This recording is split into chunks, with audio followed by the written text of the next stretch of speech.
Masalah itu netral, kamu tidak. Nah, ini adalah gagasan inti yang bakal kita bedah bareng-bareng. Sebuah ide yang mungkin kedengarannya agak nyelikit ya, tapi justru ini krusial banget buat dipahami. Entah Anda bergerak di dunia bisnis, sosial, ataupun inovasi. Oke, kita langsung aja ke intinya ya. Kita tuh sering banget terobsesi buat nyari solusi yang paling bener. Padahal kalau kita telusuri, banyak kegagalan besar, entah itu di bisnis, kampanye sosial, atau pengembangan produk, akarnya tuh justru dari cara kita ngelihat masalahnya dari awal. Yup, sudut pandang kita, kacamata yang kita pakai, itu dia biang keladinya. Dan ini bukan cuma teori loh. Kita semua pasti pernah lihat. Kampanye yang niatnya baik tapi malah bikin orang ngerasa dihakimi. Aplikasi yang lagi viral, ternyata ada efek samping berbahaya buat sebagian penggunanya. Atau teknologi super canggih yang nggak laku-laku karena ternyata nggak nyambung sama kebiasaan manusia. Atau brand yang ceritanya tentang kehebatan diri sendiri melulu, sampai lupa kalau pahlawan utamanya ya pelanggan mereka. Nah, semua ini lahir dari perspektif yang sempit. Nah, di bagian inilah kita mulai bedah idenya lebih dalam. Coba bayangin deh, masalah itu kayak data mentah, netral, dingin, nggak punya emosi. Tapi begitu kita, manusia, ngelihat data itu, prosesnya udah nggak netral lagi. Soalnya, setiap dari kita itu bawa paket lengkap di dalam diri. Nilai-nilai yang kita pegang, luka dan kemenangan dari masa lalu, posisi kita di masyarakat, bahkan sampai target karir kita, semua itu tuh kerja kayak filter yang nggak kelihatan, yang akhirnya mewarnai cara kita membaca sebuah situasi. Kita nggak pernah datang dengan kepala kosong. Ada konsep yang menarik banget nih, namanya homo narrans, yang artinya manusia pencerita. Pada dasarnya, otak kita itu emang udah terprogram buat memahami dunia lewat alur cerita, bukan cuma daftar fakta doang.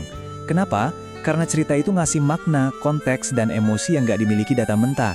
Makanya, secara alami, kita selalu mengubah masalah jadi sebuah narasi. Nah, coba lihat deh perbedaannya. Logika dan fakta itu ngomongnya ke nalar. Tapi cerita, wah, dia langsung nembak ke emosi dan identitas. Fakta mungkin cuma bisa nyampe ke orang-orang yang emang udah sadar sama isunya. Tapi cerita bisa menjangkau publik laten. Orang-orang yang tadinya bahkan nggak tahu kalau mereka harus peduli. Cerita itu pengalaman seluruh otak, makanya jauh lebih persuasif. Dan poin kuncinya ada di sini. Menurut risetnya Gerald Zeltman, 95% keputusan kita itu dibuat secara nggak sadar. Artinya apa? Artinya kita ini rentan banget sama yang namanya narasi. Baik narasi dari luar, maupun narasi yang kita ciptakan sendiri di dalam kepala kita, berdasarkan filter yang tadi kita bahas. Jadi, mari kita sebut semua paket bawaan tadi sebagai filter tak terlihat kita. Sebuah lensa yang terus-menerus kita pakai tanpa sadar dan itu ngebentuk semua yang kita lihat. Nah, mengabaikan filter ini bisa bahaya banget. Kutipan dari seorang CEO ini tajam banget. Menjual cerita yang kelihatan cerdas tapi berbahaya. Ini terjadi pas kita karena bias kita sendiri ngebangun cerita masalah yang keliru, terus kita bikin solusi canggih di atas fondasi yang rapuh itu. Hasilnya, ya inovasi yang malah merugikan atau kampanye yang jadi bumerang. Terus solusinya gimana dong? Nah, disinilah kita coba putar balik cara pandangnya. Daripada ngelihat masalah sebagai sesuatu yang ada di luar sana, gimana kalau kita mulai melihatnya sebagai sebuah cermin? Oke, kita masuk ke bagian selanjutnya. Idenya gini, setiap masalah yang kita hadapi itu bukan cuma tantangan eksternal, tapi juga sebuah kesempatan buat ngaca. Kesempatan buat nanya ke diri sendiri, kenapa ya dari sekian banyak masalah, justru masalah ini yang menarik perhatian saya? Ini dia keahlian utamanya, kecerdasan masalah reflektif. Ini bukan bakat, tapi sebuah disiplin. Kemampuan buat membelah fokus kita. Satu mata ngelihat keluar, ke masalahnya, dan satu mata lagi ngelihat ke dalam, ke diri kita sendiri. Contoh ini ngejelasin perbedaannya dengan gamblang banget. Gejalanya jelas, UMKM susah go digital. Refleksi yang dangkal bakal langsung lompat ke solusi yang paling kita kenal, ada yang pelatihan. Tapi refleksi yang mendalam itu berhenti sejenak. Dia mempertanyakan asumsi si pemikir, jangan-jangan saya cuma memproyeksikan pengalaman saya sendiri ke mereka? Dari situlah pemahaman masalah yang jauh lebih kaya dan akurat bisa muncul. Dan ini butuh yang namanya kerendahan hati intelektual. Seperti kata Pak Holil, keraguan yang jujur itu tanda kedewasaan. Jadi tujuannya bukan soal jadi orang yang selalu benar, tapi jadi orang yang terus-menerus mencari pemahaman yang lebih benar. Oke, teorinya udah dapat. Sekarang pertanyaannya, gimana cara melatihnya? Nah, kita masuk ke bagian praktisnya. Ada 4 pertanyaan kunci yang bisa Anda ajukan ke diri sendiri setiap kali berhadapan dengan masalah apapun. Pertama, soal nilai. Coba cek, Anda itu orang yang sangat menghargai efisiensi, atau kebebasan, atau komunitas, keadilan. Nilai-nilai ini bakal nentuin bagian mana dari masalah yang menurut Anda paling penting. Sadari itu dulu. Kedua, bias. Apakah Anda punya bias positif sama solusi teknologi? Atau mungkin punya bias negatif ke kelompok orang tertentu?